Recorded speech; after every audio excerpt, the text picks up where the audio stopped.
평범한 청소부로 살아온 29년. 그런데 어느 날 밤 한 여인이 그의 목걸이를 보고 멈춰섰습니다. 20년 전 사라진 손자를 찾는 회장. 그리고 자신이 누구인지 몰랐던 청년. 운명은 가장 평범한 순간에 찾아옵니다. 비가 내리던 늦은 밤이었습니다. 현우는 건물의 마지막 층 복도를 조용히 쓸고 있었어요.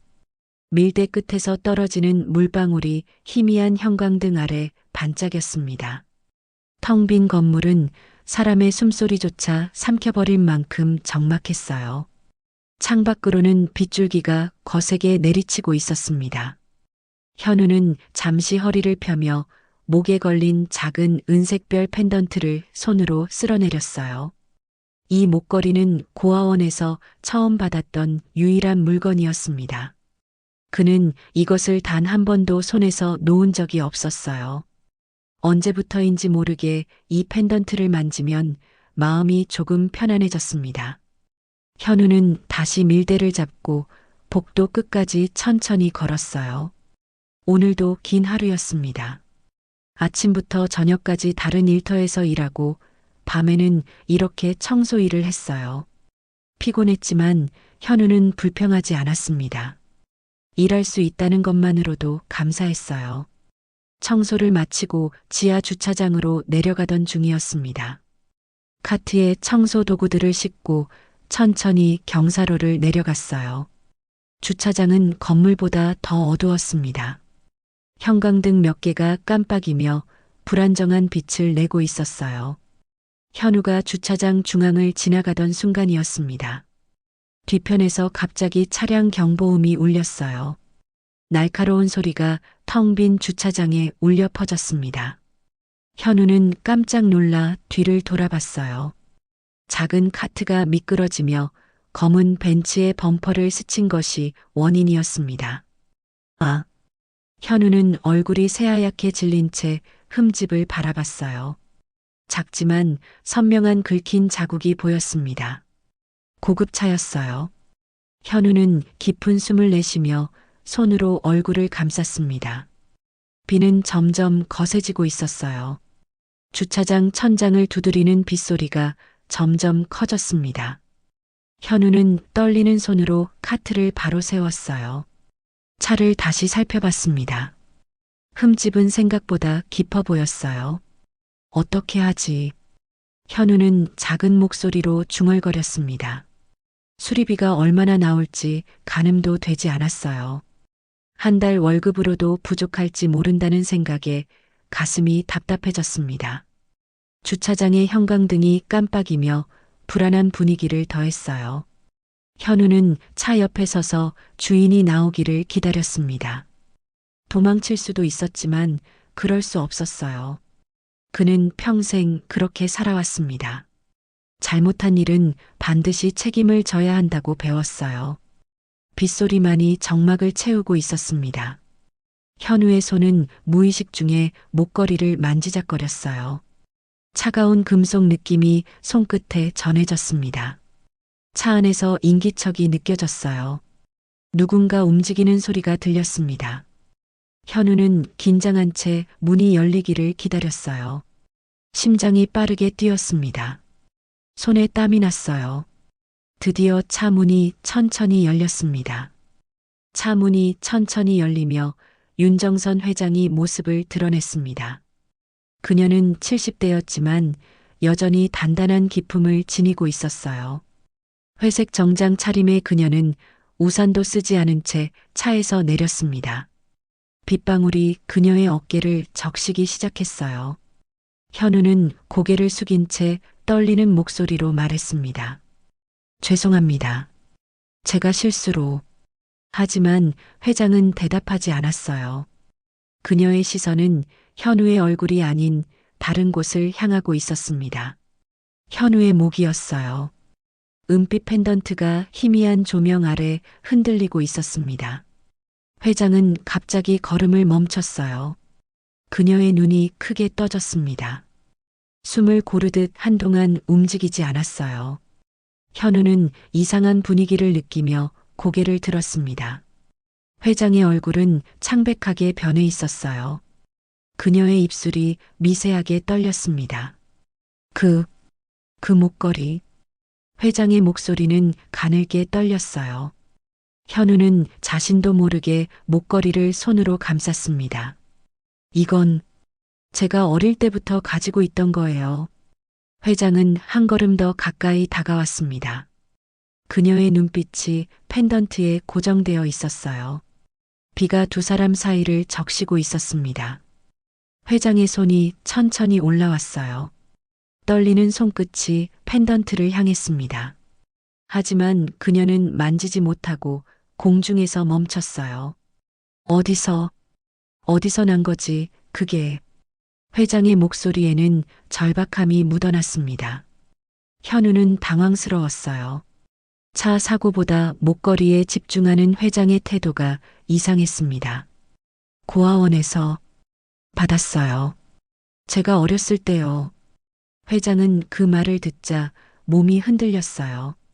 한 손으로 차체를 짚으며 겨우 균형을 잡았습니다. 고아원. 그녀는 그 단어를 되뇌었어요. 기억 속 어딘가에서 오래된 그림자가 불쑥 깨어나는 듯 했습니다. 20년 전 사라진 아이의 모습이 떠올랐어요.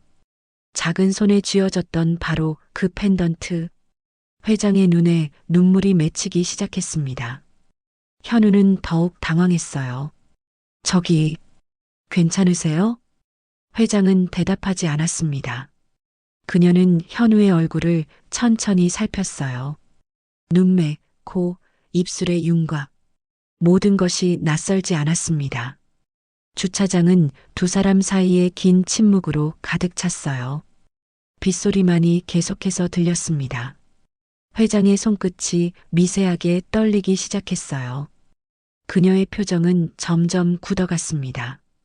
복잡한 감정들이 얼굴 위로 스쳐 지나갔어요. 놀람, 슬픔, 그리고 희망. 현우는 이유를 모른 채 차가운 바람 사이에서 홀로 불안감에 휩싸였습니다. 회장은 천천히 입을 열었어요. 이름이 뭐지? 김현우입니다. 회장은 그 이름을 조용히 되뇌었어요. 그녀의 가슴 속에서 오래된 상처가 다시 벌어지기 시작했습니다. 차는 나중에 얘기하지. 회장은 떨리는 목소리로 말했습니다. 내일 다시 보자. 현우는 고개를 끄덕였어요. 회장은 차에 다시 오르며 마지막으로 현우를 바라봤습니다. 그녀의 눈빛에는 말할 수 없는 무언가가 담겨 있었어요. 차가 천천히 움직이기 시작했습니다. 현우는 그 자리에 멍하니 서 있었어요. 방금 무슨 일이 일어난 건지 이해할 수 없었습니다. 다음 날 아침 회장은 사무실 문을 굳게 닫은 채 책상 앞에 앉아 있었습니다. 그녀는 밤새 한숨도 자지 못했어요. 어젯밤 본 그 펜던트가 계속 눈앞에 어른거렸습니다. 회장의 손은 책상 위에 오래된 서랍을 천천히 열었어요. 먼지가 쌓인 작은 상자가 그 안에 있었습니다. 20년 동안 한 번도 열지 못했던 상자였어요. 그녀는 떨리는 손으로 뚜껑을 열었습니다. 안에는 작은 사진 한 장이 들어 있었어요. 5살쯤 되어 보이는 아이가 환하게 웃고 있었습니다. 아이의 목에는 은색별 펜던트가 걸려 있었어요. 회장의 눈에서 눈물이 흘러내렸습니다. 민준아. 그녀는 작게 이름을 불렀어요. 사라진 손자의 이름이었습니다. 노크 소리가 들렸어요. 회장님, 지성재입니다. 비서실장의 목소리였습니다. 회장은 서둘러 눈물을 닦았어요. 들어오게. 문이 열리고 지성재가 조심스럽게 들어왔습니다. 그는 두꺼운 파일 하나를 손에 들고 있었어요. 밤새 정리했습니다. 지성재는 파일을 책상 위에 내려놓았습니다. 그 파일은 20년 전 실종된 손자에 대한 조사 기록이었어요. 사건 당시의 신문 스크랩과 경찰 보고서들이 누렇게 변한 채 남아 있었습니다. 회장은 파일을 천천히 펼쳤어요. 페이지를 넘길 때마다 과거의 기억이 되살아났습니다. 그날의 혼란, 절망, 그리고 끝없는 기다림. 이 청년, 김현우라고 했지? 회장의 목소리는 가라앉아 있었어요. 네, 확인했습니다.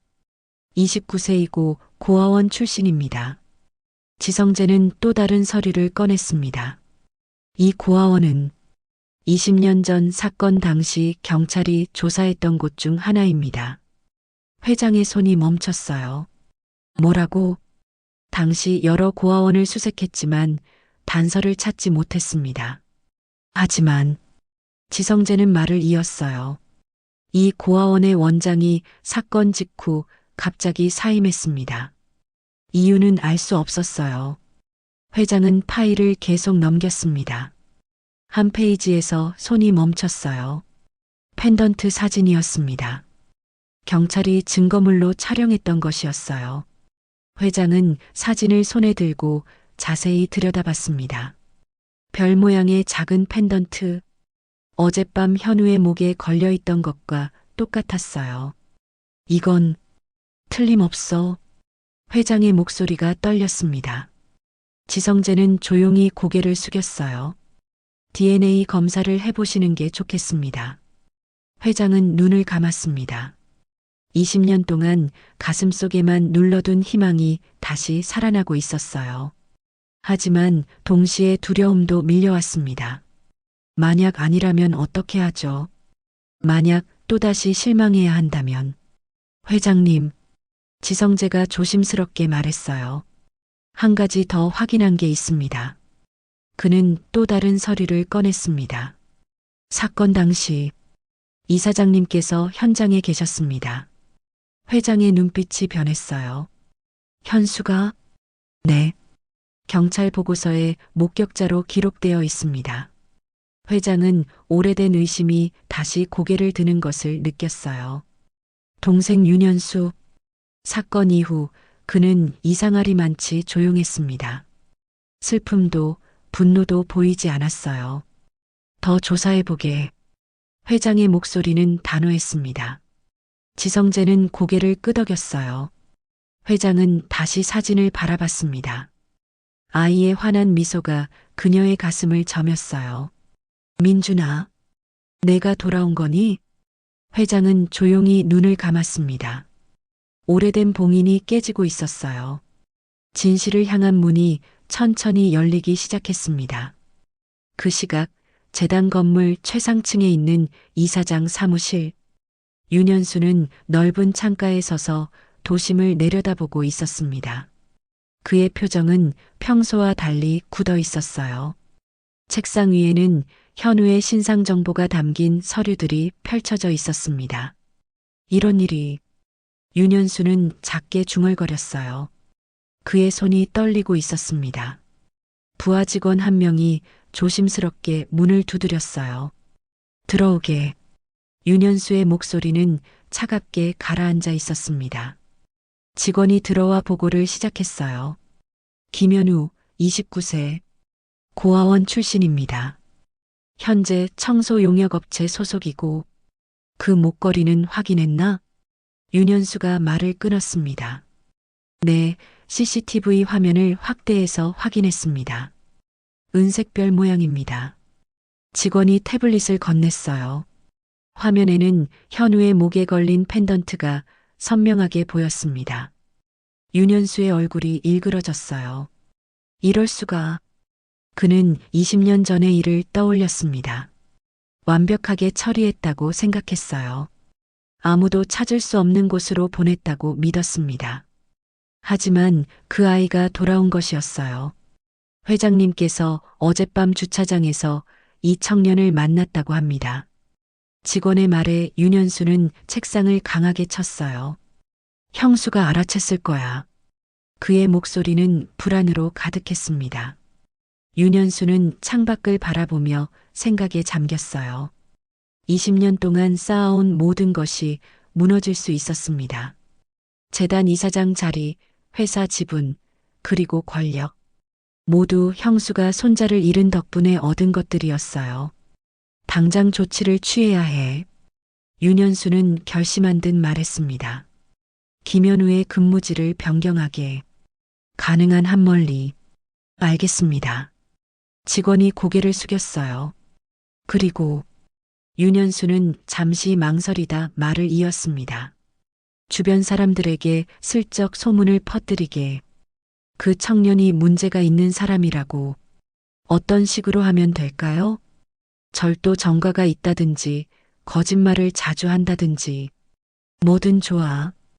윤현수의 눈빛은 차갑게 식어 있었어요. 직원이 사무실을 나간 후 윤현수는 다시 창가에 섰습니다. 그의 마음은 복잡했어요. 형의 아들, 자신의 조카였습니다. 하지만 그때는 선택의 여지가 없었어요. 형이 죽고 형수가 회사를 물려받았을 때 윤현수는 분노했습니다. 자신이 더 능력 있다고 생각했어요. 손자만 없다면 결국 모든 것이 자신에게 올 거라 믿었습니다. 미안하다, 민준아.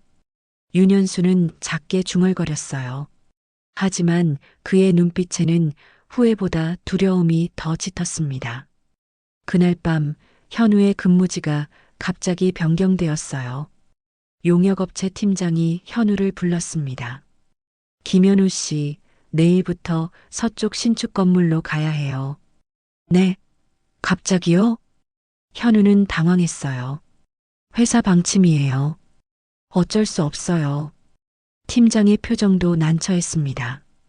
현우는 고개를 끄덕일 수밖에 없었어요. 다음 날부터 직원들 사이에서 이상한 소문이 돌기 시작했습니다. 김현우 그 사람 예전에 문제 일으킨 적 있대. 물건 훔친 적도 있다던데? 조심하는 게 좋을 거야. 현우는 자신을 향한 낯선 시선들을 느꼈어요. 동료들이 피하기 시작했습니다. 인사를 해도 대답이 없었어요. 현우는 혼란스러웠습니다. 자신이 무엇을 잘못했는지 알 수 없었어요. 건물의 CCTV에는 현우를 따라다니는 수상한 인물이 포착되었습니다. 검은 옷을 입은 남자였어요. 현우가 가는 곳마다 그림자처럼 따라다녔습니다. 어둠은 점점 가까이 다가오고 있었어요. 누구도 모르게 커지는 위협이 현우를 조용히 감싸고 있었습니다. 새벽 3시, 현우는 새로운 건물의 복도를 청소하고 있었습니다. 낯선 건물은 더 어둡고 을씨년스러웠어요. 형광등은 자주 깜빡였고 복도는 끝이 보이지 않을 만큼 길었습니다. 현우는 문득 피곤함을 느끼며 벽에 기댔어요. 눈을 감는 순간 이상한 느낌이 밀려왔습니다. 머릿속이 하얗게 번쩍이더니 낯선 장면이 펼쳐졌어요. 넓은 정원이 보였습니다. 초록빛 잔디 위로 햇살이 쏟아지고 있었어요. 어린아이의 웃음소리가 들렸습니다. 할머니, 이리 와요. 작은 손이 누군가를 향해 흔들리고 있었어요. 따뜻한 품이 느껴졌습니다. 부드러운 목소리가 귓가에 속삭였어요. 우리 민준이 천천히 뛰어. 현우는 숨이 막혔습니다. 가슴 깊은 곳이 저릿하게 아파왔어요. 민준이. 그는 자신도 모르게 그 이름을 되뇌었습니다. 왜 이 이름이 이렇게 익숙한 걸까요? 장면이 다시 바뀌었어요. 어두운 방이 보였습니다. 누군가 서둘러 짐을 싸고 있었어요. 빨리, 빨리 해야 해. 낯선 남자의 목소리였습니다. 아이가 울고 있었어요. 집에 가고 싶어요. 할머니, 조용히 해. 이제 여긴 내 집이 아니야. 차가운 손이 아이의 입을 막았습니다. 현우는 가슴을 움켜쥐었어요. 호흡이 거칠어졌습니다. 기억 속에서 은색 펜던트가 반짝였어요. 작은 손이 그것을 꼭 쥐고 있었습니다. 이것만은 가져갈 거야. 아이의 목소리가 떨리고 있었어요. 현우는 벌떡 눈을 떴습니다. 식은땀이 등을 타고 흘러내렸어요. 손은 무의식 중에 목걸이를 쥐고 있었습니다. 뭐지? 이게 대체... 현우는 가쁜 숨을 몰아쉬었어요. 꿈이었을까요? 아니면 기억이었을까요? 너무나 생생했습니다. 마치 자신이 직접 겪은 일처럼 느껴졌어요. 현우는 비틀거리며 복도를 걸었습니다. 머리가 어지러웠어요.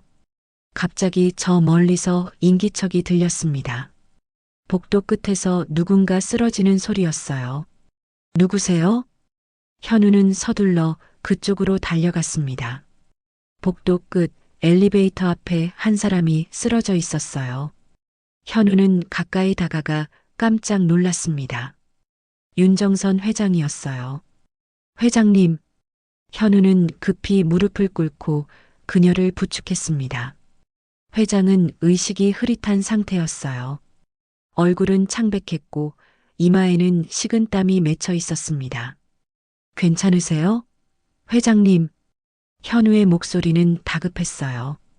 회장은 천천히 눈을 떴습니다. 흐릿한 시야에 현우의 얼굴이 들어왔어요. 그리고 그의 목에 걸린 펜던트. 너. 회장은 떨리는 손을 들어 현우의 팔을 잡았습니다. 네, 저예요.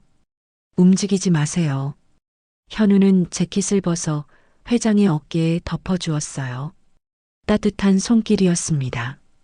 회장은 그 온기를 느끼며 눈물이 핑 돌았어요. 고마워. 그녀의 목소리는 가늘게 떨렸습니다. 현우는 휴대폰을 꺼내 119에 전화했어요. 여보세요.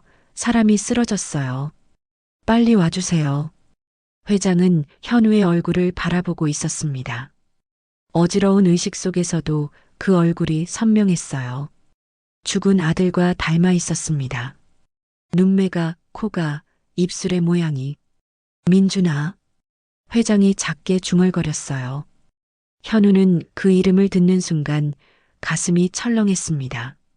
아까 꿈에서 들었던 바로 그 이름. 회장님, 지금 뭐라고 하셨어요? 현우가 물었지만 회장은 대답하지 못했어요. 다시 의식을 잃어가고 있었습니다. 구급차 사이렌 소리가 멀리서 들려왔어요. 현우는 회장의 손을 꼭 잡았습니다. 그 순간 묘한 감정이 두 사람 사이를 흘렀어요. 설명할 수 없는 연결고리. 끊어졌던 무언가가 다시 이어지는 느낌. 현우의 눈에도 눈물이 맺혔습니다. 왜 우는지 스스로도 알 수 없었어요. 구급대원들이 복도로 달려왔습니다.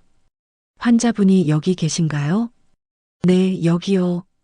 현우는 손을 들어 위치를 알렸어요. 회장은 들것에 실렸습니다. 구급대원이 현우를 돌아봤어요. 보호자이신가요? 현우는 망설였습니다. 아니, 아닙니다. 그냥 발견했어요. 그럼 연락처라도 남겨주세요. 현우는 고개를 끄덕이며 번호를 적었어요. 들것이 엘리베이터로 향했습니다. 현우는 그 뒷모습을 지켜봤어요. 복도에 혼자 남겨진 현우는 목걸이를 쥐었습니다. 오늘 밤의 모든 일이 우연일까요? 아니면 운명일까요? 그는 알 수 없었습니다. 다음 날 오후 현우는 병원 로비에 서 있었습니다. 아침에 비서실장으로부터 전화를 받았어요.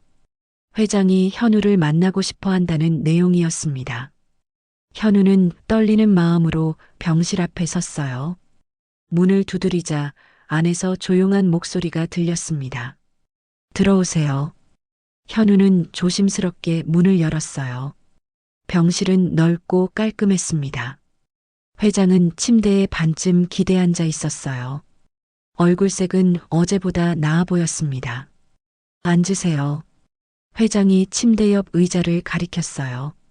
현우는 어색하게 앉았습니다. 어제 고마웠어요. 회장의 목소리는 부드러웠어요.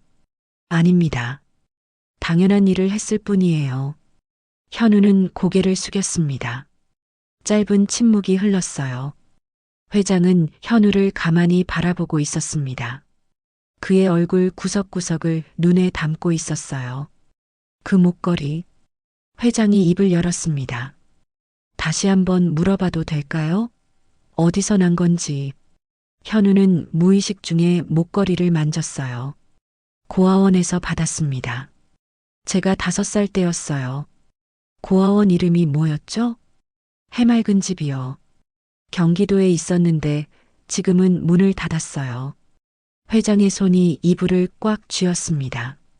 그 고아원이었어요. 20년 전 경찰이 조사했던 바로 그곳.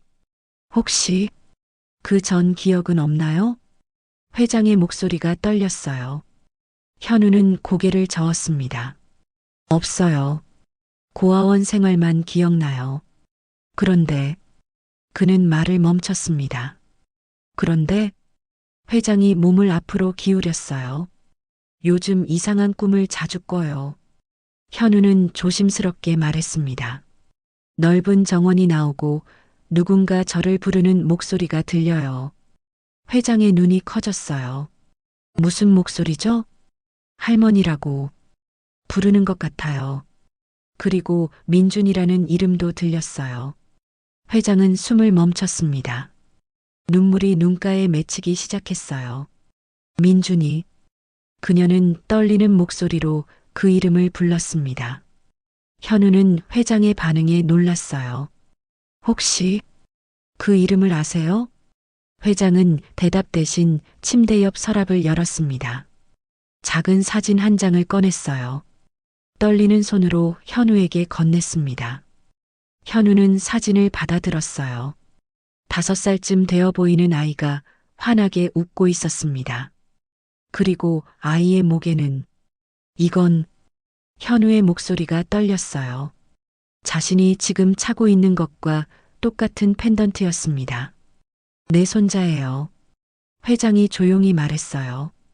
20년 전에 사라진 아이. 현우는 사진을 든 채 얼어붙었습니다. 이름은 윤민준이었어요. 5살 때 유괴되었죠. 회장의 눈에서 눈물이 흘러내렸습니다. 그 펜던트는 내가 직접 만들어준 거예요. 세상에 단 하나뿐인 거죠.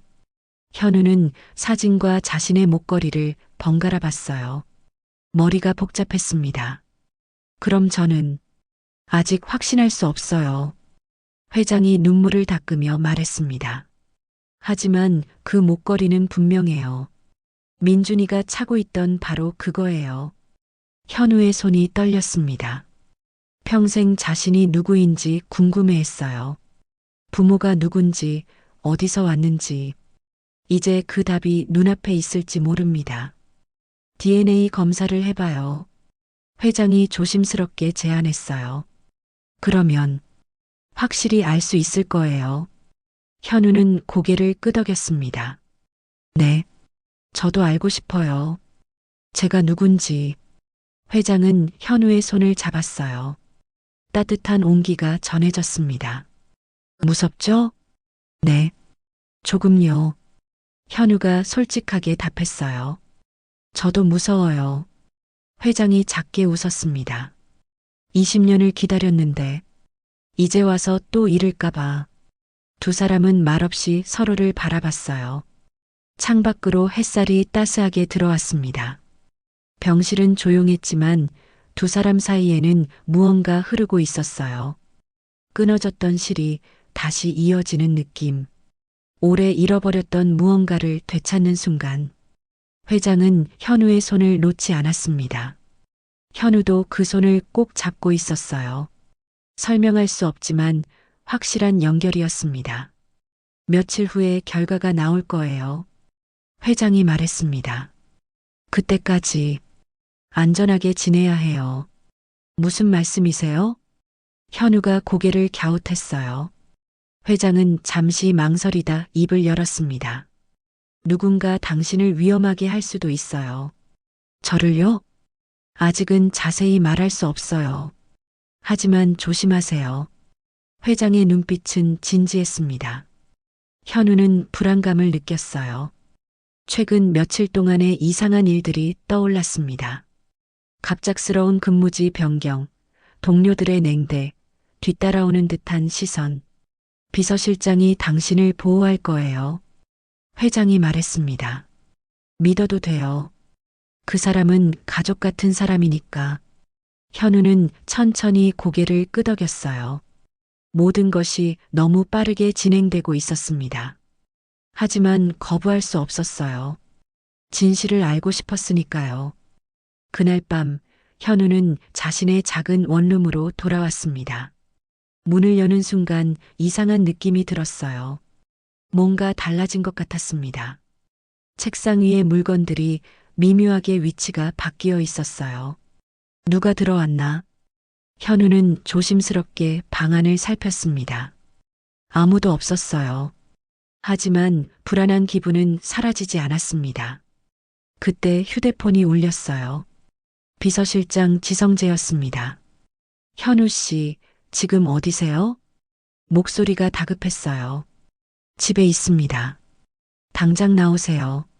제가 지금 가고 있어요. 무슨 일이? 설명은 나중에요. 빨리요. 전화가 끊겼습니다. 현우는 서둘러 재킷을 입었어요. 문을 열고 나가려는 순간 복도에서 발소리가 들렸습니다. 2명, 아니 3명쯤 되는 것 같았어요. 현우는 본능적으로 문을 다시 닫았습니다. 3층 302호 맞죠? 낯선 남자의 목소리였어요. 네, 저 안에 있을 겁니다. 현우의 심장이 빠르게 뛰었습니다. 그는 서둘러 비상구 쪽으로 향했어요. 뒤에서 문을 두드리는 소리가 들렸습니다. 김현우 씨 계세요? 현우는 대답하지 않고 비상계단으로 뛰어내려갔어요. 발소리가 뒤따라왔습니다. 도망갔어. 쫓아. 거친 목소리가 울려 퍼졌어요. 현우는 숨을 헐떡이며 계단을 내려갔습니다. 1층에 도착해 건물 밖으로 뛰쳐나갔어요. 어두운 골목길이었습니다. 어디로 가야 할지 알 수 없었어요.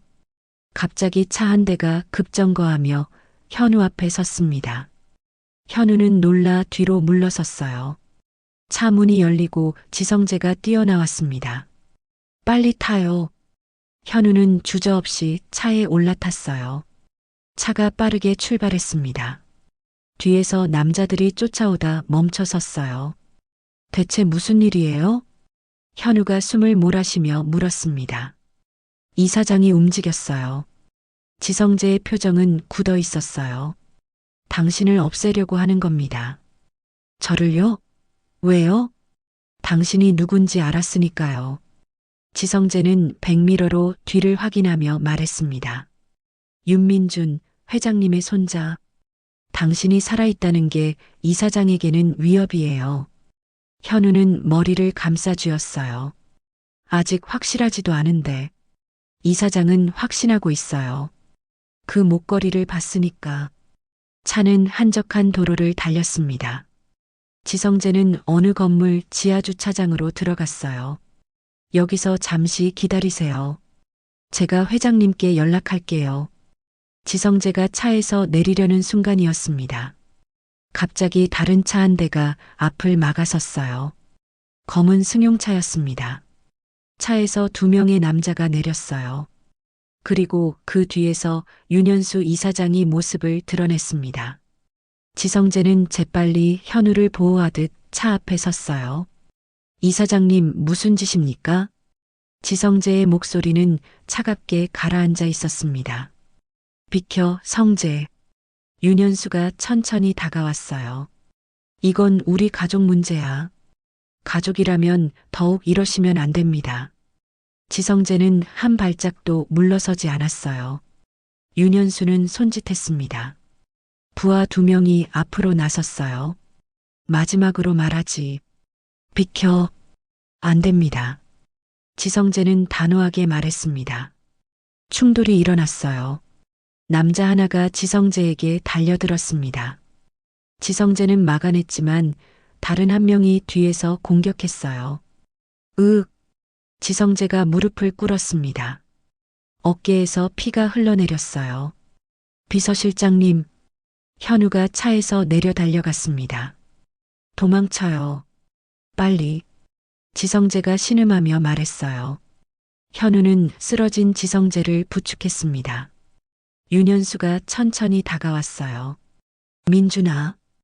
그가 조용히 불렀습니다. 현우는 그를 올려다봤어요. 당신이 그 일을 저질렀어요? 현우의 목소리가 떨렸습니다. 윤현수는 대답하지 않았어요. 하지만 그의 침묵이 모든 것을 말해주고 있었습니다. 왜요? 저는 어린아이였는데. 현우의 눈에 눈물이 맺혔어요. 미안하다. 윤현수가 작게 말했습니다. 하지만 넌 돌아오면 안 돼. 지금은 바로 그때였습니다. 주차장 입구로 여러 대의 차가 들이닥쳤어요. 경찰차와 검은 승용차들이었습니다. 차에서 윤정선 회장이 내렸어요. 휠체어를 탄 채였지만 눈빛은 날카로웠습니다. 현수, 회장의 목소리가 주차장에 울려 퍼졌어요. 윤현수는 그 자리에 굳어버렸습니다. 경찰들이 재빨리 현장을 포위했어요. 회장은 천천히 윤현수에게 다가갔습니다. 너였구나. 정말 내가 했구나.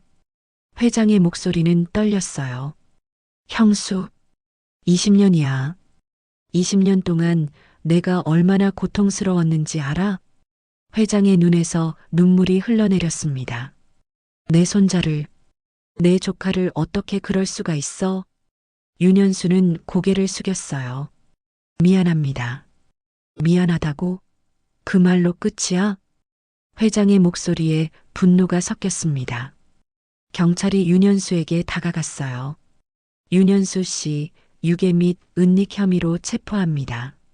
수갑이 채워졌습니다. 윤현수는 끌려가며 현우를 돌아봤어요.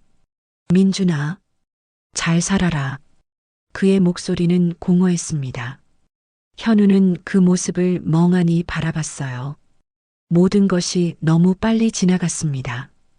회장은 현우에게 다가와 그의 손을 잡았어요. 이제 괜찮아요. 다 끝났어요. 현우는 그제야 긴장이 풀리며 주저앉았습니다. 지성재도 구급대원들에게 치료를 받고 있었어요. 진실이 드러났습니다. 오래 감춰졌던 어둠이 빛 아래 드러났어요. 이제 남은 것은 치유와 재회뿐이었습니다. 일주일이 흘렀습니다. 현우는 병원 침대에 누워 천장을 바라보고 있었어요. 그날 밤의 충격으로 며칠간 쓰러져 있었습니다. 몸보다 마음이 더 지쳐 있었어요. 20년 동안 몰랐던 진실이 한순간에 쏟아졌으니까요. 창밖으로 따스한 햇살이 들어왔습니다. 봄이 오고 있었어요. 노크 소리가 들렸습니다. 들어오세요. 현우가 작게 말했어요. 문이 열리고 간호사가 들어왔습니다. 김현우 씨, 아니, 윤민준 씨? 간호사는 어떻게 불러야 할지 망설였어요. 현우라고 불러주세요. 익숙한 이름이니까요. 현우가 작게 웃었습니다. 네. 회장님께서 오셨어요. 들어오시라고 전해주세요. 간호사가 나가고 잠시 후 윤정선 회장이 들어왔습니다. 휠체어가 아닌 지팡이를 짚고 천천히 걸어왔어요. 많이 회복된 모습이었습니다. 어떻게 지내요? 회장이 침대 옆 의자에 앉으며 물었어요. 괜찮습니다. 많이 좋아졌어요. DNA 검사 결과가 나왔어요. 회장의 목소리가 떨렸습니다. 현우는 숨을 멈췄어요. 회장은 봉투 하나를 꺼내 현우에게 건넸습니다. 현우는 떨리는 손으로 봉투를 받았어요. 하지만 열지 못했습니다. 무서워요. 현우가 솔직하게 말했어요.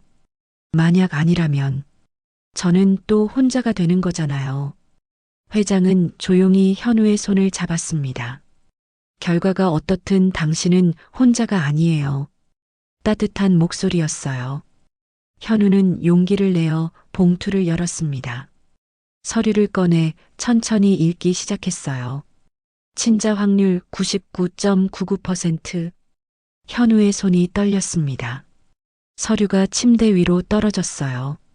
저는 정말 말을 잇지 못했습니다. 회장은 눈물을 흘리며 고개를 끄덕였어요. 민준아, 우리 민준이. 회장은 현우를 꼭 끌어안았습니다. 20년 동안 잃어버렸던 손자, 평생 찾아 헤맨 그 아이, 드디어 품에 돌아왔어요. 현우도 회장을 안으며 눈물을 흘렸습니다. 어린 시절의 기억들이 파편처럼 떠올랐어요. 따뜻한 품, 부드러운 목소리, 정원에서의 웃음, 모두 진짜였습니다. 꿈이 아니었어요. 할머니, 현우가 처음으로 그렇게 불렀습니다. 회장은 더욱 세게 현우를 안았어요. 그래, 할머니야. 내 할머니란다. 두 사람은 한참 동안 그렇게 있었습니다. 말없이 서로를 느끼며 잃어버린 시간을 되찾듯이 창밖의 햇살이 더욱 밝아졌어요. 한참 후 회장이 천천히 몸을 떼었습니다. 미안해. 회장의 목소리가 떨렸어요. 지켜주지 못해서 20년 동안 고생하게 해서. 아니에요. 현우가 고개를 저었습니다. 할머니 잘못이 아니에요. 하지만 저는 괜찮았어요. 힘들었지만, 나쁜 사람들도 많았지만, 좋은 사람들도 있었어요. 현우는 작게 웃었어요. 고아원 원장 선생님은 항상 따뜻하게 대해주셨어요. 이 목걸이도 지켜주셨고요. 현우는 목에 걸린 펜던트를 만졌습니다. 이게 있어서 외롭지 않았어요. 누군가 저를 사랑했다는 걸 알았으니까요. 회장은 눈물을 닦으며 고개를 끄덕였어요. 이제 다시는 혼자가 아니야. 네. 이제는요. 문이 노크되고 지성재가 들어왔습니다. 팔에 붕대를 감고 있었지만 표정은 밝았어요. 회장님, 민준 씨, 방해가 됐나요? 아니에요. 들어오세요. 현우가 반갑게 말했어요. 어깨는 괜찮으세요? 이 정도야 뭐.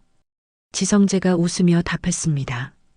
민준 씨를 지킨 건데 기꺼이 감수할 수 있죠. 정말 감사합니다.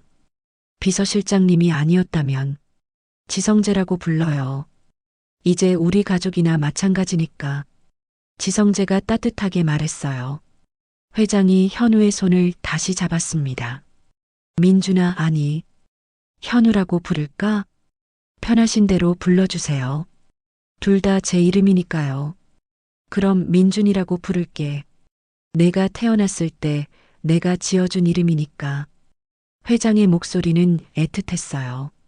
하지만 김현우로 살아온 시간도 소중해. 그 시간들이 지금의 너를 만들었으니까. 현우는 고개를 끄덕였습니다. 천천히 적응할게요. 모든 게 낯설지만 행복해요.